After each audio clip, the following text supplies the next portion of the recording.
دوستو 18ویں صدی کے اختتام پر یورپی ممالک مختلف ہیلوں بہانوں سے ایشیا اور افریقہ کے ساحلوں پر اپنی مضبوط کلابندیاں کر چکے تھے اور وہاں کی حکومتوں کو اپنی تجارت اور درباری خرید و فروخت کے باعث بہت حد تک متاثر کر چکے تھے۔ میں ہوں محمد ذیشان اور آپ دیکھ رہے ہیں کریڈیبل آسی یوٹیوب چینل۔ دوستو ہمارے 1000 سبسکرائبر پورے کرنے میں ہمارا ساتھ دیں اور ویڈیو کی حوصلہ افزائی کے لیے ہمارے چینل کو سبسکرائب اور شیئر کریں اور ساتھ ہی بیل آئیکن پر لازمی کلک کریں۔ براعظم امریکہ اور آسٹریلیا میں بھی خوب دسترس تھی 19ویں صدی کے آغاز پر یورپی ممالک کی کئی نو آبادیات قائم ہو چکی تھیں اور کئی ایک پر باقاعدہ تسلط کے لیے تھوڑی ہی محنت اور قوت درکار تھی۔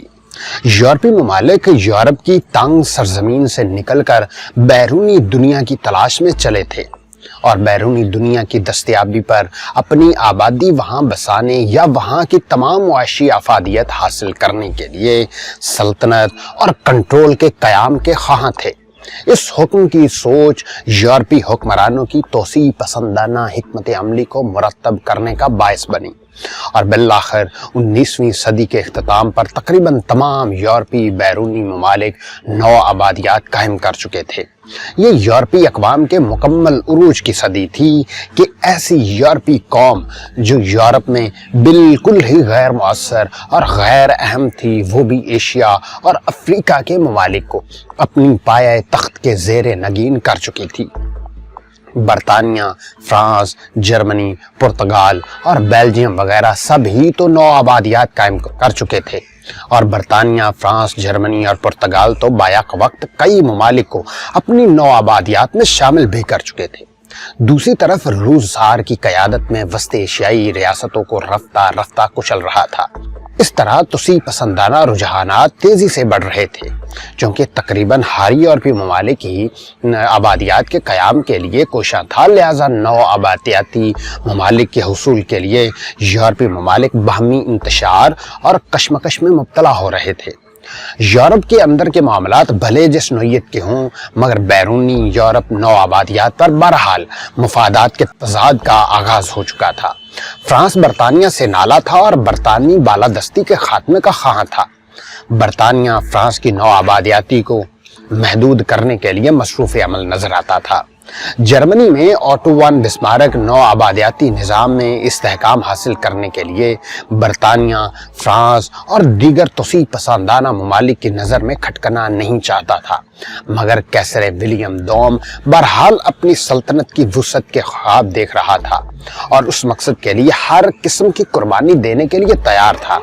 لہٰذا بسمارک کی بساط 1890 میں لپیٹ دی گئی اور اس کی جگہ کیسر ولیم دوم نے اپنے مقاصد اور خواہشات سے ہم آہنگ حکومت تشکیل دے دی۔ اب جرمنی کے توسیع پسندانہ رجحانات نے اس ملک کو اپنے ان ہمسایہ اور یورپی ممالک سے بدظن کر دیا جو اس کی راہ میں رکاوٹ بنے ہوئے تھے۔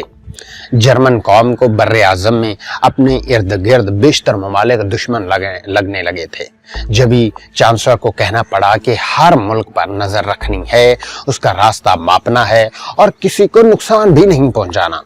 ان حالات میں یورپی ممالک توسیع کے خواب دیکھ رہے تھے جس کے لیے کمزور ممالک ہی نوالہ بن سکتے تھے، جبکہ طاقتور ممالک اپنے ملک کی طرف آنکھ اٹھا کر بھی نہیں دیکھتے تھے کیونکہ کمزور ممالک پر تسلط کے لیے ہر یورپی ملک خواہاں تھا۔ لہٰذا ہر ملک دوسرے ملک سے نالا اور رنجیدہ تھا۔ نو آبادیات میں اضافہ بہترین تجارت اور پیداواری صلاحیتوں کے حصول کے مترادف تھا جو معاشی استحکام کے لیے انتہائی ضروری تھا۔ اقوام یورپ پر صنعتی انقلاب اور سیاسی منظرنامے میں تبدیلی کے واضح اثرات مرتب ہوئے تھے۔ دنیا بھر میں صف اول میں کھڑے ہونے اور زبردست قوموں کی تقدیر کے فیصلے کرنے کے تسکین بخش مراحل کے دوران باہمی ناچاکی اور چپکلش کے آثار نمودار ہو چکے تھے اور ان عوامل سے بخوبی نپٹنے کے لیے تمام یورپی اقوام سفارتی، سیاسی، بری، بحری اور فضائی بالادستی کے حصول میں سرگرداں تھیں۔ اسلحہ کی دوڑ لگی ہوئی تھی साइंस और टेक्नोलॉजी का मैदान जंग में भरपूर अफादा हासिल करने के लिए नित नई तहकीक और वसी पैमाने पर तैयारी के मदारिज तय हो रहे थे। अफवाज में इजाफा और जदीद असलिहा की फरावानी के साथ साथ जदीद ज़राए इबलाग और तरसील व रसल के निज़ाम बनाए जा रहे थे। दूसरी तरफ मुआशी और इक्तसादी तरक्की और दीगर ममालिक पर सबकत ले जाने के लिए हर मुमकिन इक़दामात किए जा रहे थे। जदीद सनत साजी ने कौमी मईशत और इक्तसादी तरक्की के मायार बदल कर रख दिए। ज़रई ममालिक सनती तरक्की की तरफ रागिब हो रहे थे, जबकि शोबे ज़राअत में जिद्दत भी लाई जा रही थी। बैनुल-अक़वामी तिजारत और बैरूनी सरमायाकारी की ज़रूरत और अहमियत भी अक़वाम यूरोप पर वाज़ेह हो चुकी थी। इस तरह हर यूरोपी मुल्क मुआशी और इक़्तिसादी तरक्की और इस्तेहकाम के लिए हमसाया ममालिक को पीछे छोड़ जाना चाहता था। असलहा की दौड़ और मुआशी तरक्की और इस्तेहकाम की काविशों के साथ साथ दीरीना जंगों के बायस मगरबी अक़वाम के माबैन पैदा होने वाली रकाबतें भी एक लावे के अंदर अंदर ही सुलग रही थी और किसी भी वक्त अचानक फट पड़ने को तैयार थीं। गुज़िश्ता सदी में यूरोपी अक़वाम एक दूसरे से बरसरे पैकार थीं और उन जंगों में शिकस्त खुर्दा ममालिक अपनी शिकस्त की ज़िल्लत धोने और मकबूजा इलाके छुड़वाने के लिए अंदर ही अंदर मौके की तलाश में थे और दुश्मन मुल्क को ज़ेर करने के हालात व वाक़यात की तैयारी में मसरूफ़ थे। यूरोप में कई आबाद होने वाली कौमों के बायस उनके रहन सहन, ज़ुबान व मकान, अंदाज़ो अतवार, सीरत व फ़िक्र और उनके तहज़ीब व तमद्दन अलहदा थे। हर कौम खुद को यकता और आला व अरफा समझती थी, जबकि दीगर ममालिक और उनकी अक़वाम उनके नज़दीक फजूल थे। वो अपनी ज़ुबान और तहज़ीब पर किसी किस्म का कोई कंप्रोमाइज़ नहीं करना चाहते थे। इसलिए हर कौम दूसरी कौम की बालादस्ती तस्लीम करने के लिए तैयार ना थी और एक दूसरे से मफाहमत और पुरअमन बकाए बाहमी के जज्बे से आरी होने के बायस अपनी अपनी हैसियत में अलहदा सल्तनत कायम करने की ख्वाहिश थी। इस तरह कौमी तासुब भी अपने उरूज पर था।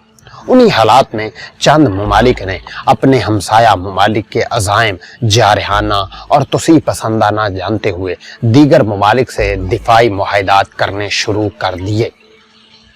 इस तरह यूरोप के किसी एक मुल्क से जंग छिड़ जाने की सूरत में पूरा यूरोप उसकी लपेट में आ जाता था, जबकि दूसरी तरफ के गिरोह ने भी उसी तरह के इत्तेहादी ममालिक के बायस चंद ममालिक को अपने इर्द गिर्द बकौर हिसार खड़ा रखा। इत्तेहादी सियासत के लिए ज़रूरी फ़िक्री और इल्मी इस्तादाद से आरी हुक्मरानों ने अपने गैर ज़िम्मेदाराना रवैये और जल्दबाजी से यूरोप बल्कि पूरी दुनिया को तबाही के लिए उस अजीम मंजरनामे से आशना किया जो कबल अज़्म तारीख़ आलम की जहां दीदा निगाह से ना गुजरा था। जदीद पार्लिमानी जमहूरी निज़ाम और कदीम तर्ज़ बादशाहत के दरमियान निज़ा की कैफियत अपने आखिरी लेवल पर थी। दुनिया भर में एक नई सोच राइज करने और पुरानी तर्ज़ हुकूमत के खात्मे के लिए कई ममालिक पसे पर्दा बादशाहत के निज़ाम पर कारबंद ममालिक से शदीद मुखालफत पर तुले हुए थे, जबकि पुरानी वज़ा की हुकूमत करने वाले इस तर्ज़ ज़िंदगी की भरपूर हिमायत कर रहे थे।